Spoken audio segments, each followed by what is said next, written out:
Good day class. We will understand power in AC circuits with this week's series of video lectures.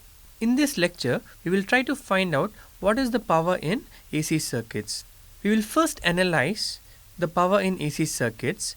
Next, we will define real, apparent and the reactive power, and finally, we will define and sketch the power triangle.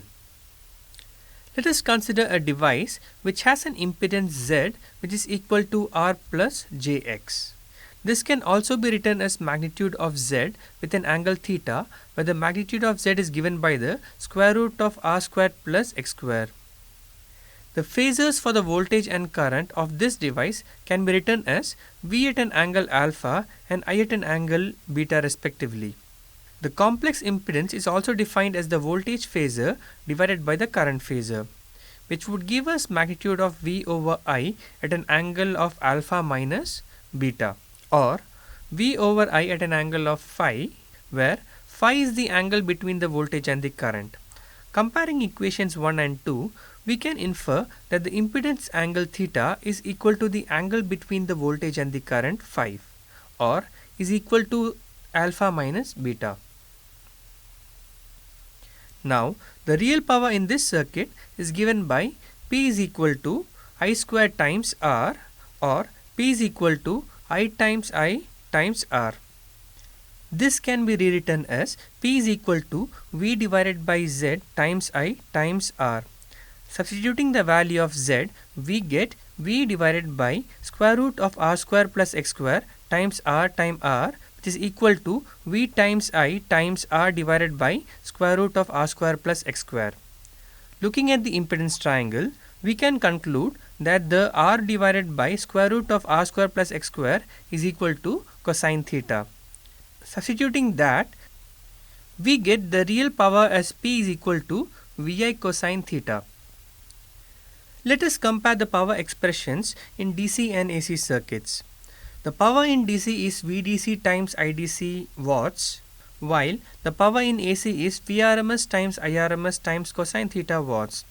In AC circuits, an additional term cosine theta has occurred in the expression of power or real power. We will now define a new term called the apparent power, which is defined as the magnitude of S is equal to Vrms times Irms, and the units of apparent powers is volt amperes or VA. Thus, the real power in AC circuits may also be expressed in terms of the apparent power as P is equal to S cos theta. We found out that the real power as the power in the resistor, but what about the power across the X component? The average power is 0, but the X component does store and release power from the power supply. Here, we define reactive power as the power stored and released by the inductor or the capacitor. The reactive power Q will be given as Q is equal to I square times X or I times X, or Q is equal to V divided by Z times I times X, which would be equal to V times I times X divided by square root of R square plus X square. If X is an inductor, we will have X divided by square root of R square plus X square is equal to sine theta, and if X is a capacitor, then X divided by square root of R square plus X square will be minus sine theta. Thus, we can write the reactive power of an RL circuit and RC circuit as Vrms Irms sine theta and minus Vrms Irms sine theta respectively.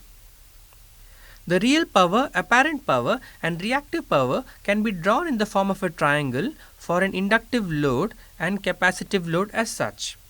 Here, P is the real or active power, which is the power consumed in the resistive part of the circuit.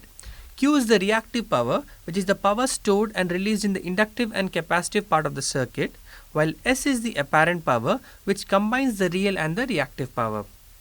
The apparent power also is an indication of the current the system can support.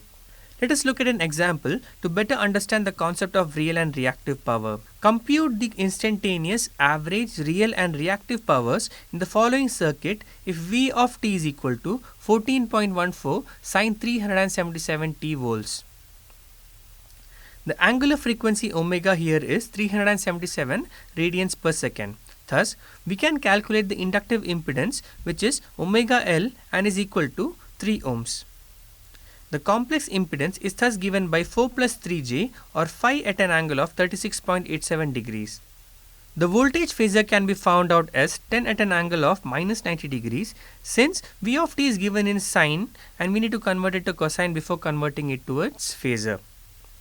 The current phasor can be calculated as V divided by Z, which is 2 angle 126.9 degree amperes. The time domain representation of the current would be 2 root 2 cosine 377t minus 126.9 degrees amperes. Now, the instantaneous power is given as V of t times I of t, which is given in the following form. The average power is Vrms times Irms times cosine theta, which is equal to 16 watts. The real power is I square Rms times R, which is also equal to 16 watts. And the reactive power is Vrms times Irms times sine theta, which would give us a value of 12 VAR. The units for reactive power here is VAR, which is volt ampere reactive. We have come to the end of the lecture. In this lecture, we analyzed the power in the AC circuits, defined the real, apparent and reactive power, and also learnt how to represent the power values as a power triangle. Thank you.